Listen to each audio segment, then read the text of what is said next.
Hi cuties, welcome back to my channel. If you're looking at my face for the very first time, my name is Sarah. Today we are going to be talking about everything content creation, video creation, YouTube, Instagram, things about content creation nobody tells you about. So, let's go.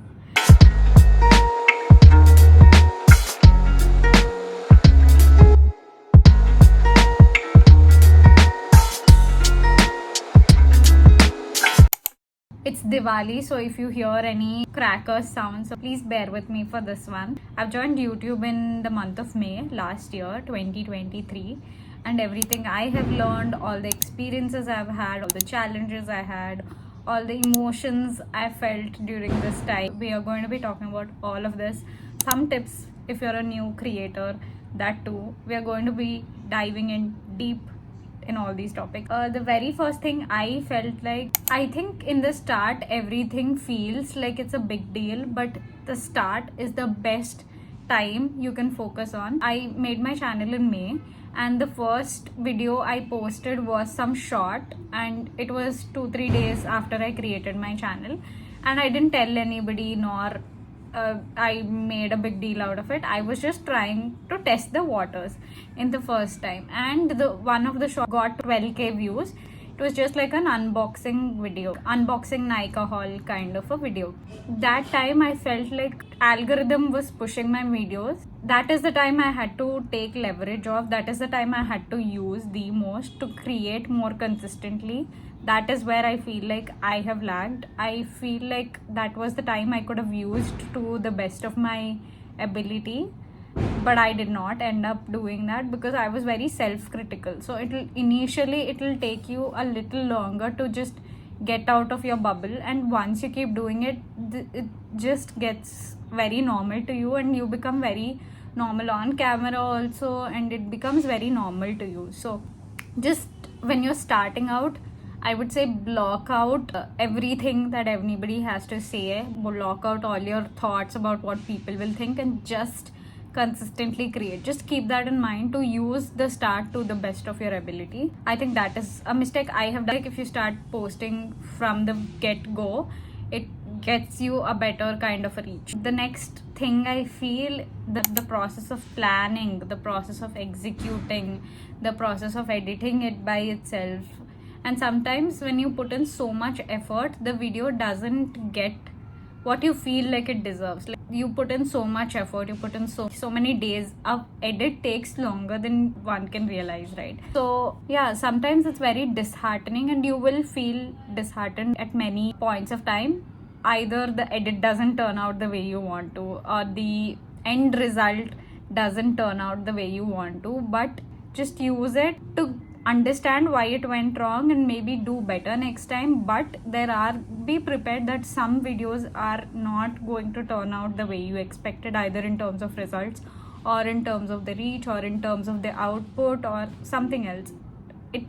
Everything cannot be perfect, and I think I had to let go a lot of my perfectionist mentality here. I'm like, if a thing I take up, I want the way I have a vision about it, I want things to be in the same vision that I have. A lot of times that has not happened. So maybe know that initially a lot of times it is going to not be the most perfect, but you still have to keep the consistency going and just keep putting up a video and have low expectations. I would say maybe don't have any expectations altogether. I also feel that it has made me, content creation in itself has made me very, very confident. I also feel that I can speak very, very clearly, not just to the camera, but also I have a sense of confidence when I talk to other people too.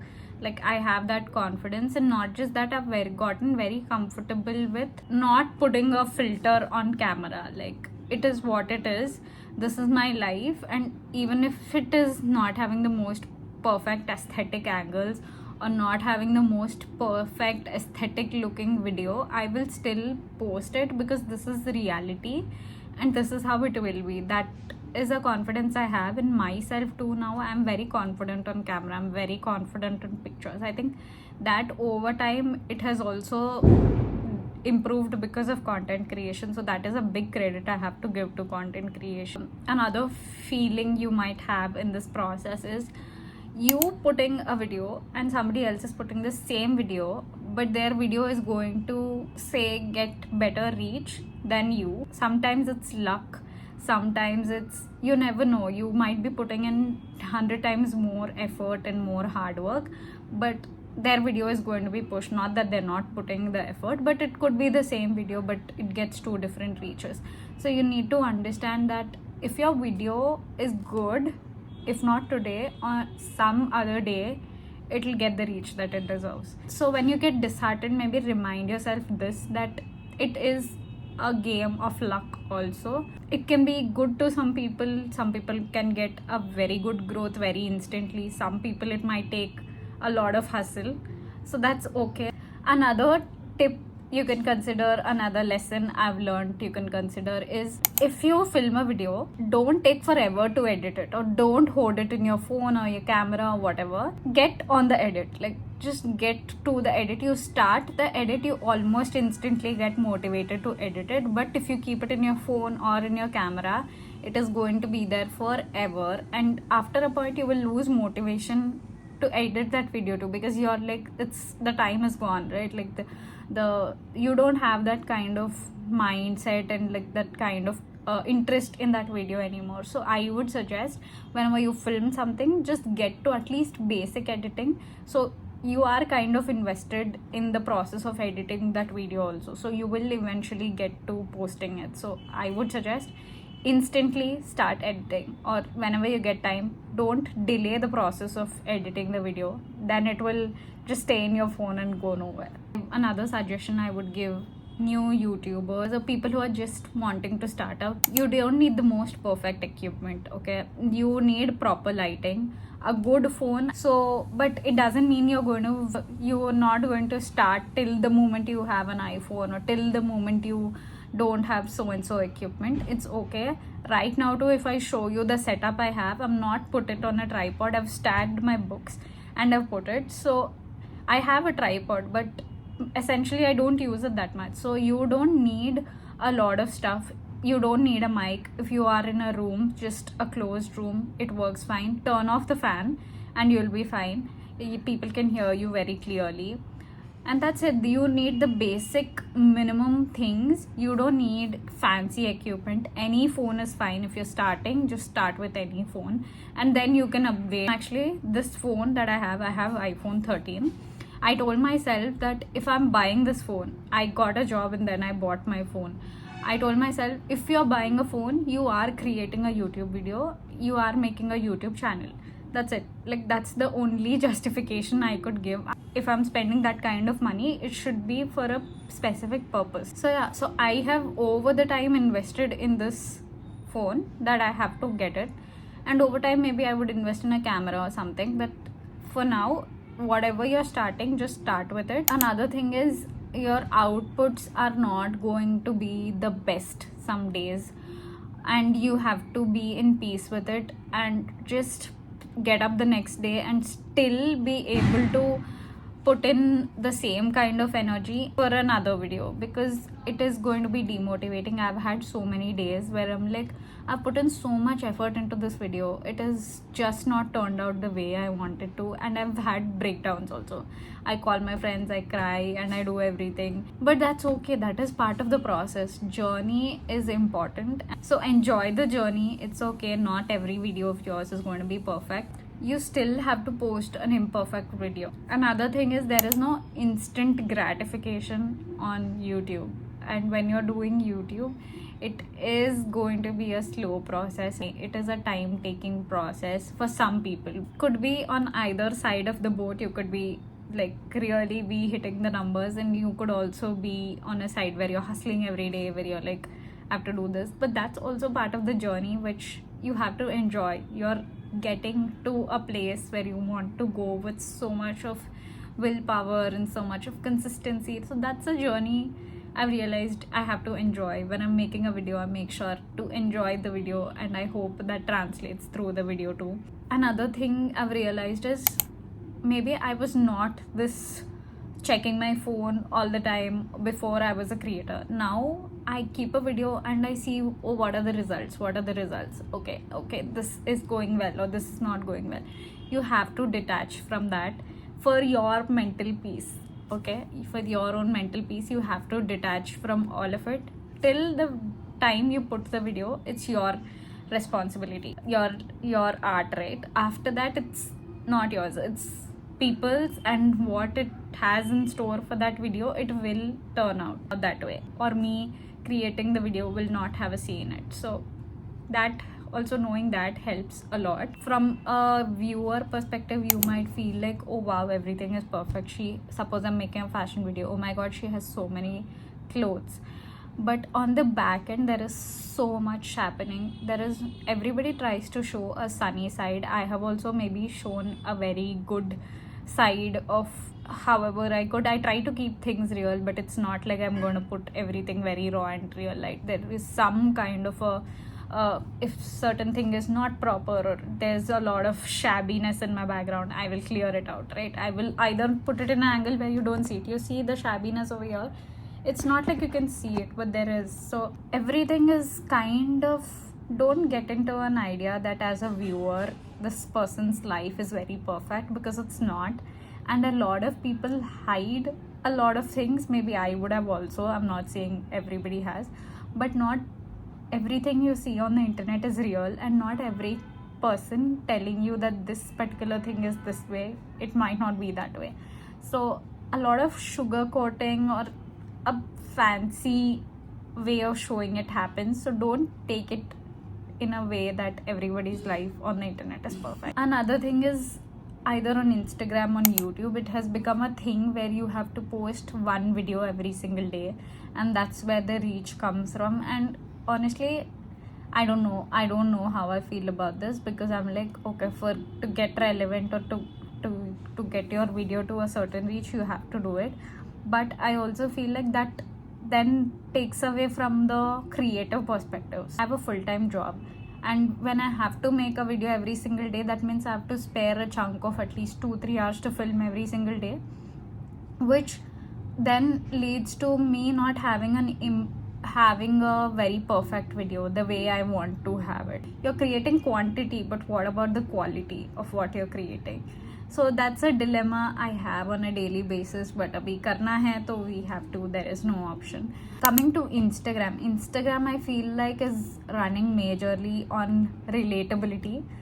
How many shares can a video get, how much people can save the video, how much people can share it to others. So a lot of relatability is up on Instagram. I think a person with creativity gets a lot lesser reach at this point of time, no matter how much effort you put on Instagram. At least for that's what's happening for me. But if you're posting just a normal video with text written on it, that blows up, and that is the harsh reality, and you have to pick your battles. Now I've decided to put low effort content to chalo, okay fine, low effort.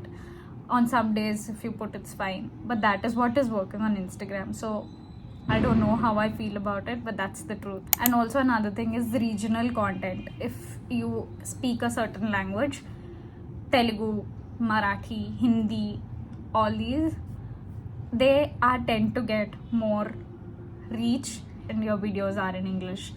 So that's also a battle you have to pick. See, if you can pick a regional language and you feel like, okay, I like this better, go for it. That will actually help you to get more reach, I would say, because regional content is very popular like that. But if you're making in English, it will be a little slower. So yeah, whichever one you're comfortable with, like, it's your choice to make, whichever one you're comfortable with. There's also another reality is that you have to put in, initially when you're starting out, a lot of money goes into this, okay? Because if you're making fashion is a niche where you have to put in a lot of effort, and you have to put in a lot of money, because initially nobody is coming to you to give their brands, right? Like, nobody is going to sponsor you, or nobody who's going to barter with you. You can reach out to brands, but that's also a question mark, a game of luck, right? So yeah, there goes in a lot of money if you're making hauls, if you're making all of this. I'm very practical that way. If I don't need something, I don't buy it, but for the sake of videos, a lot of times I have to buy stuff, and that is the reality. So yes, a lot of it takes a lot of money, time, effort. Till I started YouTube, I was also a very private person. I also used to think, wow, everything looks so glamorous and they've gotten by this by doing nothing. But I can tell you, saying on this side of the screen, that it is a lot of effort. Actually, mentally also it's a little draining, because you're putting in and then you're expecting the results, and then it takes a little bit of toll on your mental health too. So it is not as easy as it looks. Okay, I have some tips if you're a new YouTuber. Not that I can give you any tips, but it's just that whatever I've learned, and if I can help somebody, I would love to help. So one thing is equipment. Basic equipment, I will tell you, you need it. If you're filming a YouTube video, you can do the same, stacking up the books, or you can do something like that. You don't need a tripod initially. Go in front of a window, sit in front of a window. This is natural light. This is no lighting, external lighting. So natural light, equipment wise, a good camera, a decent camera in the start goes well, but I would say definitely, because if your video quality is not good, nobody's going to watch the video. So a proper decent camera doesn't have to be a very luxurious phone or anything. Basic camera, good audio. You can also use, you can put an audio recorder in another phone. Keep it a little close by, near your desk or something, wherever you're sitting, so it can record you, and you can attach the audio clip too. You don't need to have the perfect audio from the video. Yeah, initially when you're starting, I think this much is enough. Then confidence. Know that confidence will come over time. When I look at my first video, I still feel that I've come a long way. So confidence will not come initially, and you are going to be scared in the first 2-3 videos. You're going to overthink everything till the point it becomes normal to you. So it will become normal to you. And the third important thing is consistency. Consistency is the key. People keep telling it in different videos too. You must have heard it already, but it is true. Consistency is the key. There's no other way you can get to it. From the very start, from the 1 subscriber to suppose wherever you want to reach, it requires consistency. So be consistent. Even if you miss a day, just get up the next day and post. You have to post. Another important tip I feel for YouTube is make searchable content. Okay, sometimes videos like people searching for a particular lipstick, so make a review about that particular lipstick. If you're into beauty category, fashion, somebody they want to check something from Myntra, or like they want to buy something from Myntra, they'll type in Myntra haul. So YouTube is a searchable content type of a platform, so you need to create videos that are searchable. Suppose if you're doing technology, you can do unboxing of so and so products, suppose iPhone 16 or something. So make it searchable, so when people search, they can find your video. And another thing is, don't lose hope. You will feel demotivated. Just don't lose hope. Just have that love for creation. Just have that love to see your brainchild on a screen, and just enjoy the process, and it'll turn okay. And even if it takes time, it will be worth the time. Another important thing when it comes to video creation, brainstorming, or getting new ideas is, I feel like if I make a video, that I would imagine you making a video, will you click on it? If you feel like you will click on it, then make that type of content. Make the content that you would like to watch, that you would click yourself as a viewer. So make sure you keep that in mind. And yeah, I think I covered everything I had to say. 2 pages worth of gyan I had for today. But yeah, I hope you liked it. I hope it was useful in some way. I hope you could connect to it in some way. And if you did, please don't forget to subscribe and like the video, and tell me that you liked it in the comments, I guess. And until I see you next time.